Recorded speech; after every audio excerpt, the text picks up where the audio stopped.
할렐루야. 신유의 성령께서 여러분들과 함께 하시기를 축복합니다. 다섯 번째 챕터 남왕국 유다 왕들의 이야기, 그 유다의 다섯 번째 임금 여호람, 그 여호람의 처음이자 마지막 이야기, 여호람 왕의 8년 통치에 대한 이야기입니다. 킹스튜브 050501 시작하겠습니다. 먼저 여호람 왕에 대한 신상을 간단하게 설명드리겠습니다. 여호람은 여호사밧 왕의 아들로서 북왕국의 공주 아달랴와 혼인함으로써 희대의 폭군 아합과 또 그 왕비 이세벨의 사위가 된 아주 독특합니다. 여호람은 개혁군주인 아버지를 본받지 아니하고 악녀인 아내의 영향을 받고 장인인 아합의 폭군 정치를 답습하다가 통치 8년 만에 창자가 썩는 병으로 세상을 떠난 비운의 왕입니다. 첫째로 여호람의 폭정입니다. 여호람이 왕위에 오를 때 나이가 32세라 예루살렘에서 8년 동안 다스리니라. 아버지 여호사밧의 뒤를 이어서 32세 왕이 되고 8년 동안 치리하다가 40세에 세상을 떠났습니다. 여호람은 어떤 폭군 정치를 했을까요? 먼저는 폐륜 범죄입니다. 아버지 여호사밧 왕은 하나님의 복을 많이 받았죠. 그래서 성경은 특별하게 여호사밧에 대해서 부귀와 영광을 크게 떨쳤다고 기록을 한 바 있습니다. 그런데 그 여호사밧은 스라에 7 아들을 두었는데 장남 여호람에게는 왕위를 물려주고 나머지 6 아들에게는 후한 재물을 주고 골고루 나눠주고 세상을 떠났습니다. 그런데 왕위를 물려받은 여호람은 그 동생들이 받은 재물의 욕심을 가지고 6명의 아우들을 다 죽이고 재산을 강탈하고 그것을 반대하는 지방 수령들까지도 죽이는 사건을 일으켰습니다.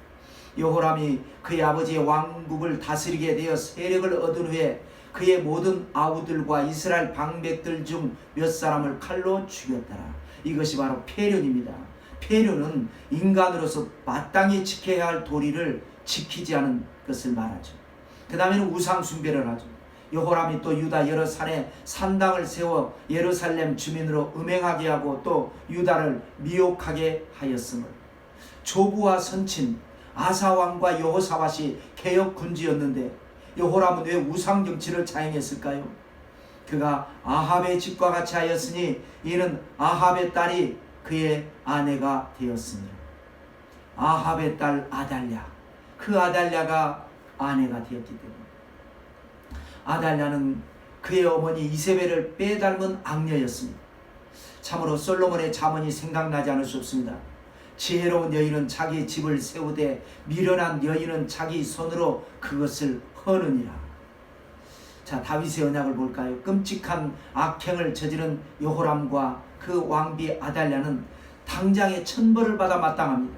그러나 그들은 비록 짧지만 8년 동안 나라를 다스렸고 둘 사이의 아들인 아하시아에게 왕위를 물려주고 그랬습니다. 이건 뭡니까? 다윗의 언약 때문이었습니다. 그가 야베 보시기에 악을 행하였으나 야베께서 다윗의 집을 멸하기를 즐겨하지 아니하셨으면 다윗과 그의 자손에게 항상 등불을 주겠다고 말씀하셨습니다. 늘 나온다 그랬죠. 부모의 신앙이 자녀의 삶에 미치는 영향입니다. 그래서 국력이 약화됩니다. 동생들을 죽이고 반대하는 지방 세력들을 제거하다 보니까 국력이 약해질 수밖에 없습니다. 국력이 약해지니까 외교 문제, 안보 문제가 터집니다. 이 틈을 타고 다윗의 황금 시절에 복속시켰던 주변 나라들 에돔과 림나 두 나라가 남왕국 유다로부터 독립해버리고 맙니다. 이와 같이 에돔이 배반하여 유다의 지배하에서 벗어났더니 그때 림나도 배반하여 여호람의 지배하에서 벗어났으니 이는 그가 그의 조상들의 하나님 야베를 버렸습니다. 통치자의 손익 계산으로 볼 때 여호람 왕은 동생들을 죽이고 빼앗은 그 재산보다 훨씬 더 막대한 것을 잃어버리고 말았습니다. 작은 것을 탐내다가 큰 것을 잃어버린 소탐 대신에 지도자가 얻어야 할 교훈입니다. 둘째는 엘리야의 예언입니다. 엘리야 선지자는 구약 성경을 대표하는 유명한 선지자입니다. 성경 최악의 폭군인 북왕국의 아합 왕 시대에 하나님의 심판을 예언했었습니다. 그는 죽음을 보지 않고 휴거되었다가 신약시대 예수님 변화산에 모세와 함께 나타난 적이 있습니다. 엘리야의 주 활동 무대는 북왕국입니다. 그런데 남왕국의 여호람 왕에게 편지로 심판을 예언을 합니다. 두 가지 죄를 지적하는데요. 내가 내 아비 여호사밧의 길과 유다 왕 아사의 길로 행하지 아니하고 오직 이스라엘 왕들의 길로 행하여 유다와 예루살렘 주민들이 음행하게 하기를 아합의 집이 음행하듯 하며 또 내 아비 집에서 너보다 착한 아우들을 죽였으니, 보십시오. 여호사밧의 길과 아사의 길로, 개혁신앙의 길로 행하지 않고 이스라엘 왕들의 길, 아합 왕 우상숭배, 그 다음에 너보다 착한 아우들을 죽인 것, 형제 살해. 그래서 두 가지 심판을 선포합니다. 야훼가 내 백성과 내 자녀들과 내 아내들과 내 모든 재물을 큰 재앙으로 치시리라. 또 너는 창자의 중병이 들고 그 병이 날로 중하여 창자가 빠져나오리라. 큰 재앙이 뭡니까? 국가적으로 전쟁의 심판입니다. 창자가 빠져나오는 거 뭡니까? 개인적으로 질병의 심판이었습니다. 셋째로 애언이 성취됩니다. 전쟁이 일어납니다. 야훼께서 블레셋 사람들과 구스에서 가까운 아라비아 사람들의 마음을 격동시키사 여호람을 치게 하셨으므로 그들이 올라와서 유다를 침략하여 왕국의 모든 재물과 그의 아들들과 아내들을 탈취하였다. 블레셋과 구스와 아라비아가 연합해서 남왕국을 공격했습니다. 아우들과 지방 수령들에게는 강했던 여호람이 전쟁에서는 방어 한번 제대로 못하고 항복해버리고 말았습니다. 침략자들은 왕궁 보물들을 약탈하고 아들들과 아내들, 그러니까 왕자들과 후궁들을 포로로 끌고 가버린 것입니다. 뿌린 대로 거둔 국가의 비극이요 왕실의 비극입니다. 또 창자가 썩어서 죽습니다. 2년 만에 그의 창자가 그 병으로 말미암아 빠져나오매 그가 그 심한 병으로 죽으니라. 죽은 뒤에도 비참해져 버립니다. 왕이 죽었는데도 불구하고 백성들이 장례도 제대로 치러주지 않습니다.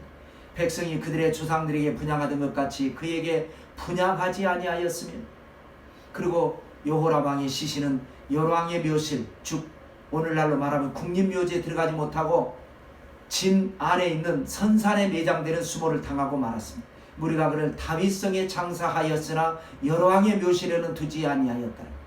여러분, 누구를 본받느냐가 중요합니다. 여호람은 아버지를 본받았으면 성공했을 것입니다. 그러나 장인 아합을 본받았습니다. 또 여러분, 누구의 말을 듣느냐가 중요합니다. 여호람은 하나님의 말씀을 듣지 않고 선지자의 말을 듣지 않습니다. 악처 아달랴의 말을 들었습니다. 여러분, 비극과 불행은 스스로 선택한 결과가 되는 것입니다. 여러분은 어떻습니까? 하나님의 말씀을 듣고 승리하시기를 주님의 이름으로 축원합니다. 다음 강의는 여호람의 아들 아하시야의 이야기입니다. 위대한 개혁군주 여호사밧의 손자이지만 악녀 아달랴의 아들인 아하시야는 어떤 리더십을 발휘했을까요? 기대해 주시기 바랍니다. 주님의 이름으로 축복합니다. 할렐루야.